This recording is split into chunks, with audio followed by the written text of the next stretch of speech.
የመቀሌ ነዋሪ ተረጋግቶ አካባቢውን እንዲጠብቅ ጥሪ ተላለፈ።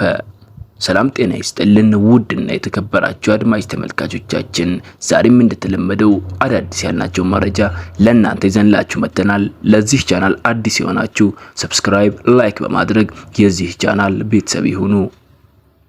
በመቀሌ ከተማ ዛሬ የካቲት 5 2018 ዓ.ም ከምሽቱ 3 ሰዓት ተኩል አካባቢ የፈንጂ ፍንዳታ ተከስቶ ነበር። በሰውና በንብረት ላይ ያደረሰው ጉዳት የለም ግን ተብሏል። ቲክቫ ኢትዮጵያ መቀሌ የተመለከተውና የከተማው ሰላምና ጸጥታ ጽሕፈት ቤት ለመቀሌ ኤፍኤም በሰጠው መረጃ ምሽት 3 ሰዓት ተኩል አካባቢ በአዲ ሐቂ ክፍለ ከተማ መቀሌ ዩኒቨርሲቲ አዲ ሐቂ ካምፓስ ዙሪያ የፈንጂ ፍንዳታ ተከስቶ ነበር።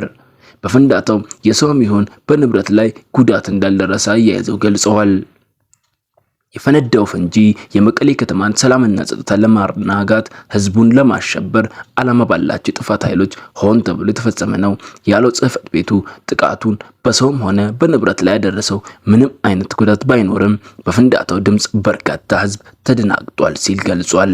ፍንዳታው የመቀሌ ህዝብን ለማሸበርና የካቲት 11 በዓል በሰላም እንዳይከበር በሚፈልጉ ተላላኪዎች ሆን ተብሎ የተፈጸመ ነው ሲልም አክሏል።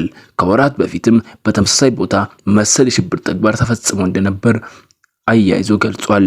ይህንን ድርጊት የፈጸመው ጸረ ህዝብ ኃይሎች በቁጥጥር ስር ለማዋል የመቀሌ ከተማ ፖሊስ ከሚመለከታቸው የጸጥታ አካላት ጋር በመተባበር በትኩረት እየሰራ ነው ብለዋል። ህብረተሰቡ ተረጋግቶ አካባቢውን መጠበቅ እንዳለበት ያሳሰበው ጽሕፈት ቤቱ ስለ ፍንዳታው አፈጻጸም እና ስለ ፈጻሚዎች የሚመለከት ዝርዝር ማጣራት ተጠናቆ ሲያልቅ ይፋ ያደርጋል ሲልም አስታውቋል።